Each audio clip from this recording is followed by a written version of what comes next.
Ahora Whirlpool, que la trajo el cliente porque trae un ruido aquí abajo.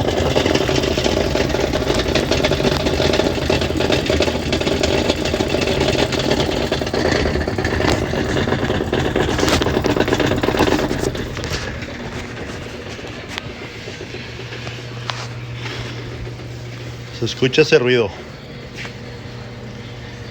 Lava bien y todo, pero escuchamos ese ruidito ahí.